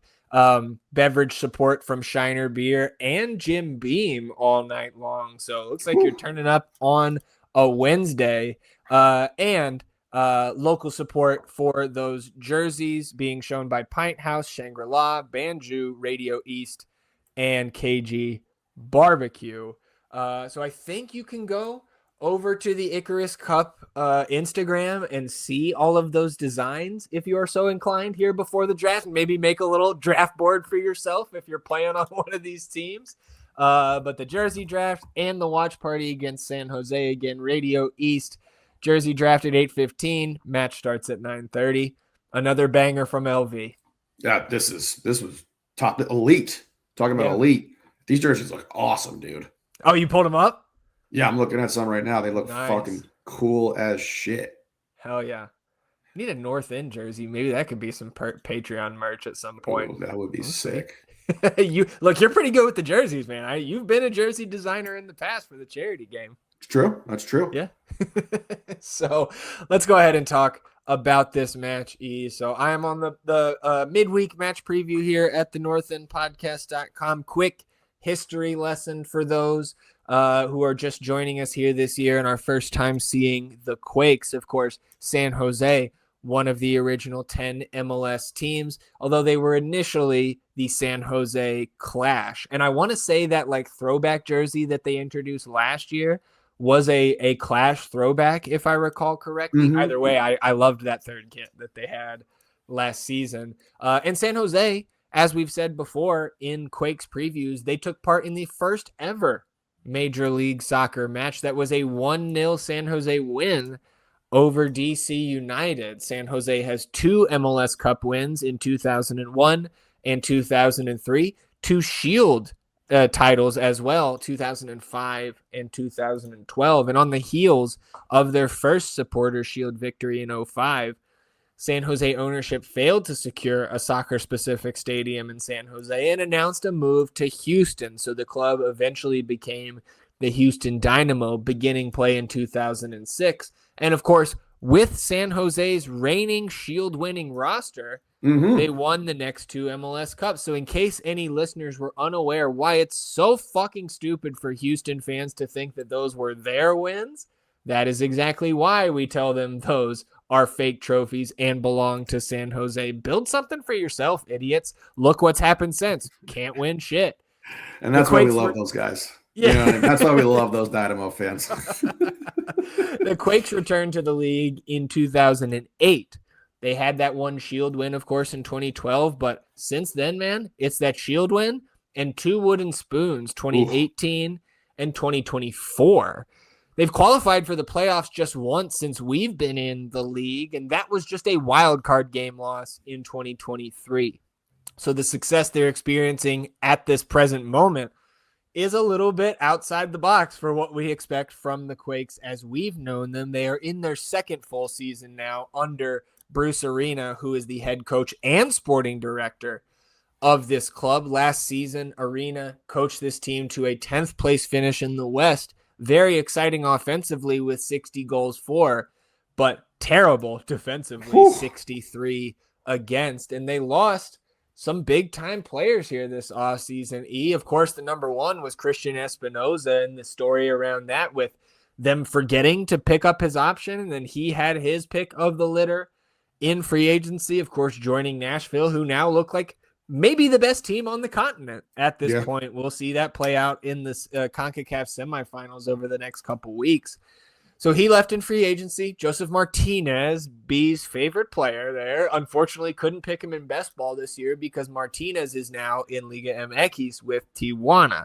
So Martinez, of course, last season was the leading scorer for the Quakes with 14 goals. They are also without DP Chicho Arango, who was on loan with Atlético Nacional in Colombia. They also lost Big Rodriguez back there on the back line, that Brazilian center back. He had 102 appearances over the last 3 seasons across all competitions. And like when you talk about players in, as we look at the roster build for San Jose on the YouTube, 3-3 build currently.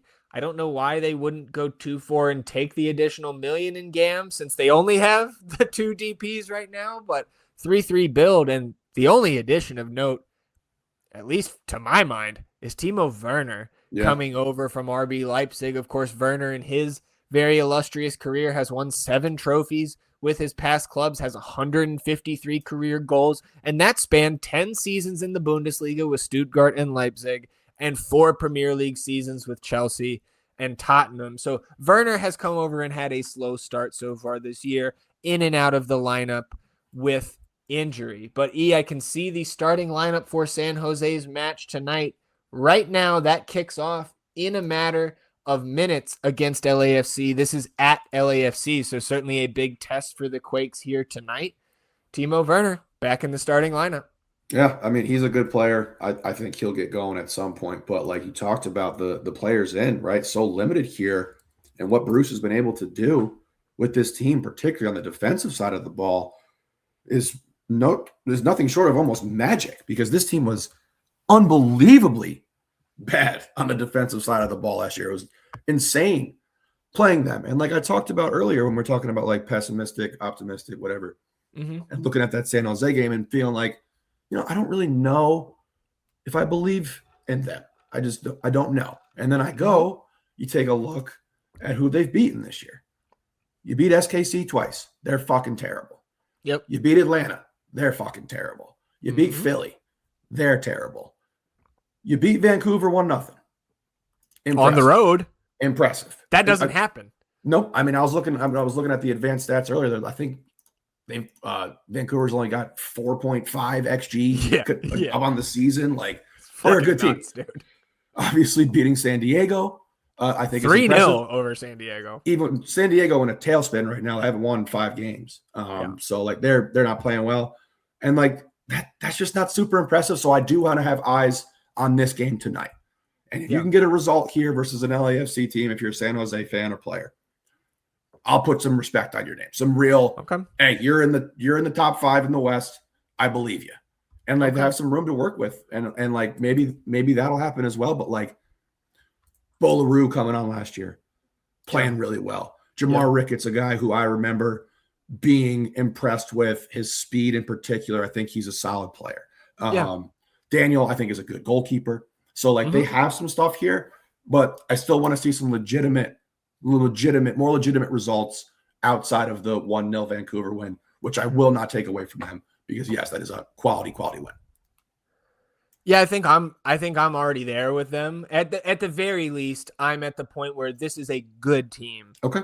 With what they've put out there so far, because like you read through those and I understand, I'm with you. Basically had the same notes over here on my end, dude, where it's like, yeah, you beat Sporting in Atlanta and Philly to start the year. Okay, then you lost to Seattle, and it's like, oh, that's probably what you should do. Yep. But dude, Vancouver's beating the shit out of everybody, and San Diego is still quality. The 3-0 at home over San Diego is impressive to me. And you took care of business 3-1 on the road against SKC. Not everybody's going in there and winning like that at this point still. So 6 wins, no draws, and a loss on the season before this LAFC match tonight, man. 13 goals for, just 2 against. You mentioned some of those players we need to be watching out for outside of Werner, right? Jamar Ricketts on the wings, speedy, dangerous. DeJuan Jones is out. I believe he did his Achilles. So like to not have the Ricketts-Jones pairing as those wing backs helps us a little bit. I feel like we've struggled with that speed and athleticism out wide in the past against this team. Mentioned Bolaru, goal and 2 assists in his 7 starts, the former super draft pick. But like maybe the 2 guys who are having the best starts to their respective seasons relative to expectation, at least for me, Nico Shakiris, right now a U22 initiative player, I believe a former homegrown for the Quakes, if I'm not mistaken, but 2 goals, 4 assists, really coming into his own in their midfield so far this year. And up top, man, it's been Preston Judd with the top 3 most punchable face in MLS. 3 goals, 2 assists. He started all 7 games up top, starting again here tonight.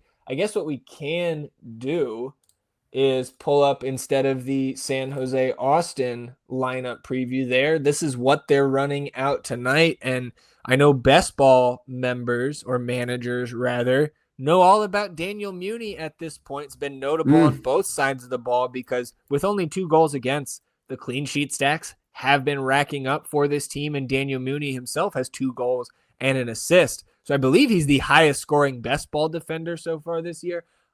I don't think that holds throughout the full season, but like in real life and in best ball, Daniel Muni has been impactful for this team. So like this is a club right now that I just think is firing on all cylinders, and I'm really hoping that they can just run themselves ragged here tonight, trying to beat their in-state rival and maybe take us a little bit lightly in the midweek. Yeah, absolutely. Secur's leading the league in chances created right now. So, like, they're making stuff work. And like you said, this team is humming. I still want to see a little bit more from them. This is your opportunity to do it if you're a San Jose fan, and put a little stamp on this game here, because we understand the quality of a team like LAFC.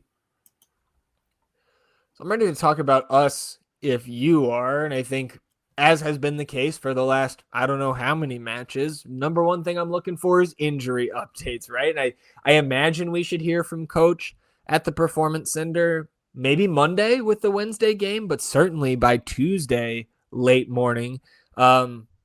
I will say this right now. We were discussing this a little bit in the Discord in the midweek. I think we see both Owen and BV on the bench Saturday against Houston.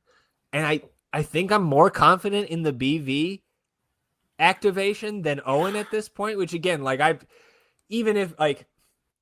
I'm Ari's, I'm alarmed about Owen at this point. Like, I think there's a non-zero chance right now that it's like all right, fuck, it's episode 300. Let's hit it. Rumors, whispers, made up trades, consequences we never weighed. Logic's thin, the mic is hot.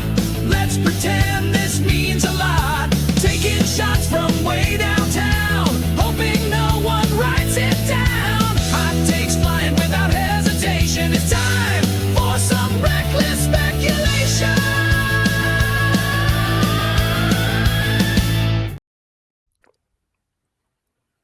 I think there's a non-zero chance. It's minuscule, but I think there's a non-zero chance that they have an agreement to sell Owen somewhere and we don't see him play. Holy shit. How's that for reckless speculation on episode 300? Damn, that just blindsided the hell out of me. Fuck, could you imagine? I know. And like, okay, like, great, but like, if that's the case, man, tell us. Don't make it a secret. Yeah. I don't think that's happening, but it's come across my mind. Yeah, I think non-zero is a good way to frame that. Yeah. So the reason I'm confident in a BV bench appearance here, being active on the bench rather, is that we have heard Nico when he's describing the timeline for BV and that doctor's appointment. He has said, I don't remember what media availability, Jesus Christ. He was like, we're waiting for that 9-month mark. So I was like, okay, like we know that the Miami match was a little bit ahead of that 9-month timeline, even though it was still well within the possibility that he could, we've seen other guys come back sooner. Mm-hmm. Brandon posted about his successful surgery on July 24th last year, meaning that April 24th would be 9 months to the day. That is Friday. We know he's good to go. This man is ready to play soccer. We're just waiting for this doctor's appointment. So I think the 24th is the latest. I think that appointment could be earlier in this week because it's not a guarantee that he posted about a successful surgery the day that it happened. I've never had ACL surgery. I don't know.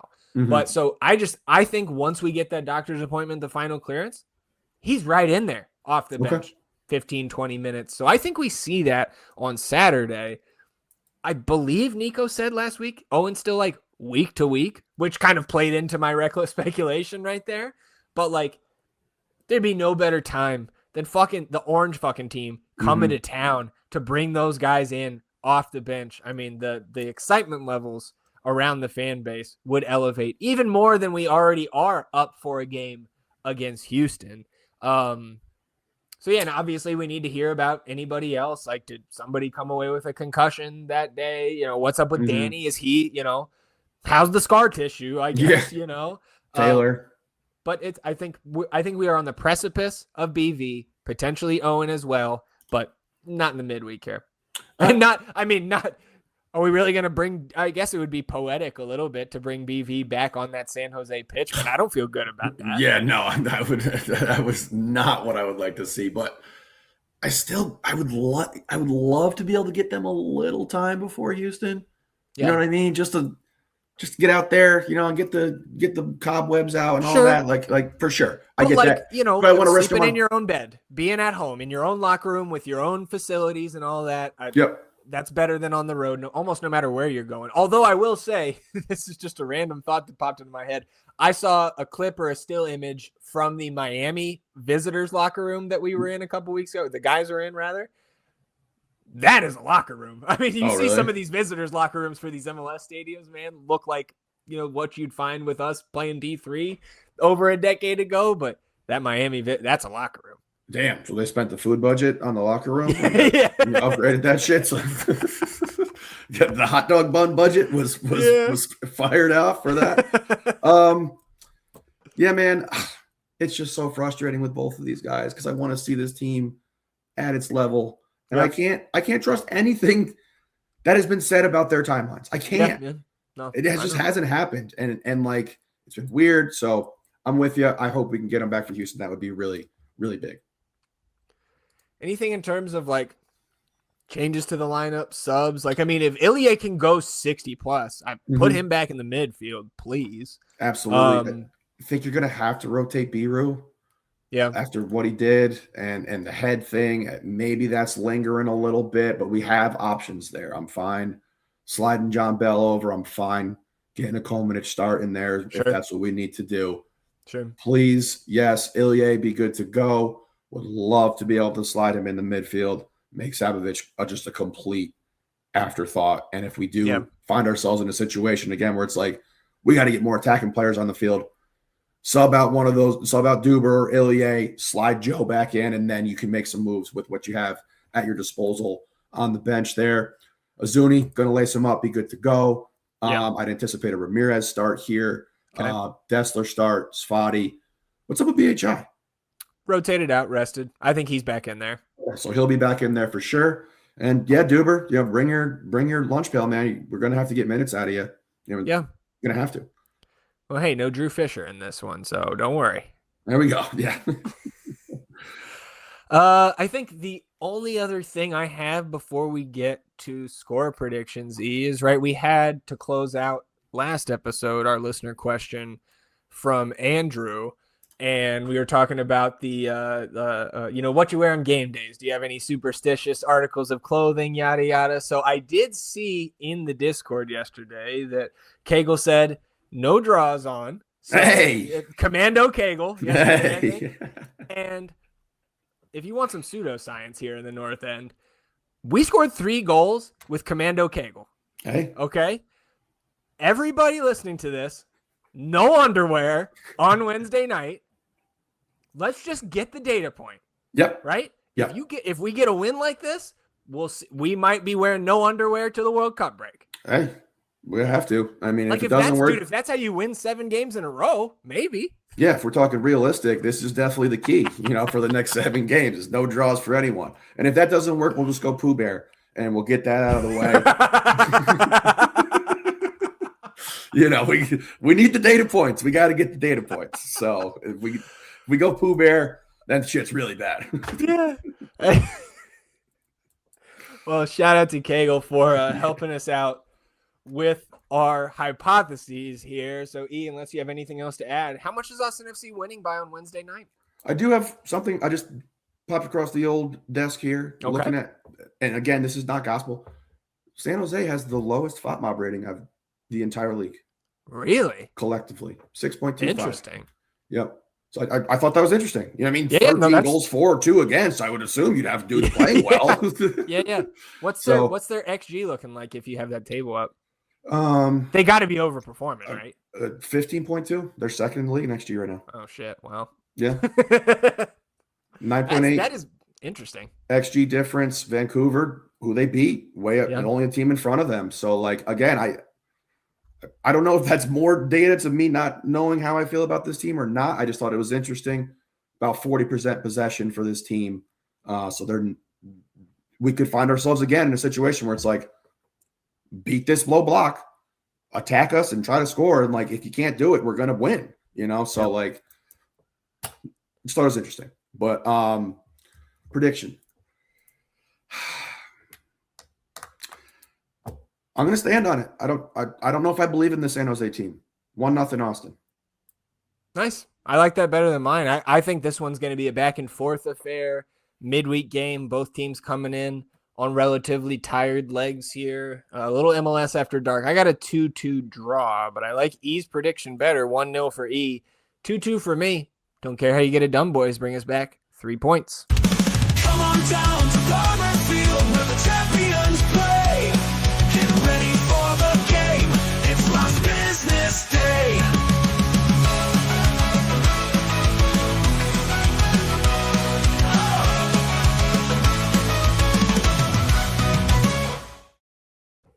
Last business day here on episode 300 of the North End podcast. And E, of course, this was a Saturday night fixture, I believe the first one of the season for the second team out on the West Coast. So kicking off in the late afternoon on the West Coast against Ventura County, talking about the lineup here. A couple changes. You get Micah Burton back into the starting unit in there for Stefan Dobrahevich. Eric Lauta remained in goal for the injured Charlie Farah. Mo Badawiya got into the lineup in there for Adrian Gonzalez. Thomas Riley returns right back into the starting 11, coming back from injury. So, and like watching this one, man, there was a great crowd out there at William Rollins Stadium. I believe that's Cal Lutheran's football stadium there. So shout out D3. We'll pick this one up in the 18th minute, where Ventura County in this moment possessing the ball in their own half. And Mateo Chiquiras, that is Nico's brother, who we just talked about, he drops it back to the center back Enrique Martinez, who plays the ball over the top down the right side to Julian Plessius in behind. He enters the 18, then centers it, puts it on a platter for Troy Ogersma, who we talked about last game. Midfielder crashing the box, buries it for the early lead. And again, his crowd goes wild there. It was a couple hundred people, it sounded like. Had a little supporter section with a little band. Good environment. You like to see that at the next pro level. Absolutely. You love to see that at the next pro level. And these guys, they deserve it. And, we have such an awesome crowd here in Austin that's great to see here. Glad to see Micah back in the lineup. That's where I wanted to start. Still want some more clarity on that. It just, that window, that time frame that we've talked about with him is just shrinking a little bit more day by day here. But I am happy to see him back in the starting lineup. I think Lauta is not the level of keeper that Farrar is. I just don't think they're the same quality. He needs more time for sure. But when you're without Charlie there, I think you're a little bit behind the 8 ball. Not saving this anyway. But once we get to the end of this game, I'll have some more insight on this, because I do think this Austin FC2 is generating some really good offensive looks right now. Yeah, and I think the only thing we don't like about this start is giving up that first goal. 5 minutes later, you get a yellow card to Kayeli. He was pulling back 15-year-old Vicente Garcia over there. Another ball over the top. Ventura seemed to be targeting that side, and I think outside of the one that got past Kayeli for that opening goal, he was fairly solid. We'll jump to the second half. Austin makes their first subs in the 56-minute triple sub. Abarca, Gonzalez, and Dobrahevich in for Badawiya, Kenny Hott, and Micah. On the other side, you get Arnold in for Chiquiras for Ventura. 60th minute, just minutes after those subs, Austin regains possession here in the Ventura County half. Evan Watt comes up the field. He slides it out to Riley Thomas on the right. Then they whip it all the way back right to left on that back line for Pat Kayeli, and he finds Adrian Gonzalez making a run on that side. Now, Gonzalez gets shoved off the ball, but the ball trickles to the foot of Ibrahim Asal, who had sprinted out to meet the loose ball. He drops it immediately back to Kayeli, who had made a run forward to join the attack towards the 18-yard box, and the third-round pick measures across with his left, has a lot of power on it, slammed home by the dome of Diego Abarca with reckless abandon, diving in head first at that back post to level the match. And, dude, that finish got me amped, man. I mean, because I'm scoring this fucking goal, and don't care what happens. Dunk, and immediately comes in and makes a play in this game. Abarca did. So good on him. Way to stay prepared, way to be ready, and now you're 1-1 here, and I think you've been the better team up until this point. And just moments after the restart, Austin earns a penalty after Ibrahim Asal gets out on a break, takes it himself into the 18 down the middle, and gets taken down from behind by a Ventura defender. So we get Jorge Alastue lining up over to try to stun Ventura and that raucous crowd, but Jorge kicks it right at the keeper, who didn't move. This really reminded me of like in FIFA when we're in PKs and you just try to tap it down the middle if your opponent has been diving either way and keeper just stays there. And like there was enough power on this where the keeper did not catch it cleanly, but like he just didn't move and was right there ready for it. You get Vlad Danchutu in for Saul 4 minutes later, and then in the 69th, a yellow card to Riley Thomas, just kicking a ball away before a throw, trying to delay things there. So a rightful card shown. 80th minute, Marcel Roussel comes in for Jacobaro, but no more goals either way, so we end up getting to the shootout. And here's where I thought Eric Lauta in the shootout defeat against Houston was good, the 2 stops that he did make. He has another awesome performance here. Ventura did him a couple favors with some poor attempts, but Ventura was up first here. Arnold misses. Lauta gets down to his right for the save to start things off. Then Adrian Gonzalez comes in, and he buries his first attempt. Second Ventura player comes up. He sends it wide, but dude, even if this is on target, Lauta guessed right and was all over this. Diego Abarca converts his for the 2-0 lead. Dylan Vanney steps up for Ventura and makes his to give Ventura a little bit of life, but Jorge comes in, makes things right, converting his attempt. Fourth Ventura player tries to roll it in. Lauta kick saves it out for the dub. And again, I think great back-to-back shootout performances from Lauta. Again, I know we've only seen him, I think, 3 times now this season, but my confidence level in him after watching the full match, right? Maybe a different thought after that first goal, but I think he's been really solid in his kind of second chance to take over and not take over, but get these starts. I think that's fair for sure. And like you said, he showed up really big in these moments in the PK shootouts. Obviously, Jorge wants that one back. Yeah. And there's nobody else I'd rather have on that team taking that PK. So for sure. Chin up, you know what I mean? We'll need you again. And good on him for showing up at the end of the PK shootout here and putting the finishing touches on it for us. But, look at these stats, man. It's like this is back-to-back games here. We've generated over 20 shots in both of these contests. And that Houston team that you put up 23 shots, I believe, on is probably the best defense in Next Pro right now. Like they're a super quality defensive team. We have the only goal on them. Yeah, I was gonna say I'm pretty sure, it was a PK. Yeah, so you're generating some stuff, and this team that we had talked about earlier in this season with the new coach coming in and everything, trying to find some identity, trying to find the right rotation. You've done some things in the right direction here, in my opinion, particularly these last 2 games. Yeah, and so now up to 11 points as you bring the 2 back from the West Coast. Austin up into 4th currently in the table and have a game in hand on a little less than half of the Western Conference here. So again, I think you've been doing some good things both at home and on the road. And now we take a little bit of a break here for the second team. Next match will be Saturday, May 2nd. So an off week coming up for the second team. Then you go right back North Texas SC. You get the return leg of that Copita Tejas match, if I'm not mistaken. Yeah, we had the 1-0 win at home earlier this season. So you try to double up on FC Dallas and their Next Pro affiliate there at what I believe is still called Choctaw Stadium right now. But I don't know. I'm down on the Texas Rangers at this point. I mean, this is a long cry from what we saw the team do in the first game. Yes. You know what I mean? Like you've really tightened some things up, and credit to the coaching staff for that and the dudes as well. Want to get some more out of Micah. Want to get a little bit more out of Mo Badawiya. Obviously, most people are big fans of Jorge if they listen to this pod or watch the Next Pro team in general. So some good momentum here. Proud of them. Yeah, now since that opening day loss, 5 unbeaten for the second team. So hopefully they keep up that momentum, and hopefully we can take some of that momentum into the midweek here. Anything else for you on episode 300 before we shut it down? Just thanks to everyone for the support, getting to 300. I know I kind of poo-pooed it yesterday while we were talking, but I'm glad you did a little something here, and just grateful for everyone. And these Icarus jerseys, man, I've been looking at them the whole time you've been talking. Really? They're so cool. Yeah. If there's some that aren't drafted, can we? Yeah, can someone? I would love to get the Shangri-La one. There's just so many cool ones. Yeah, it's great. People should check it out.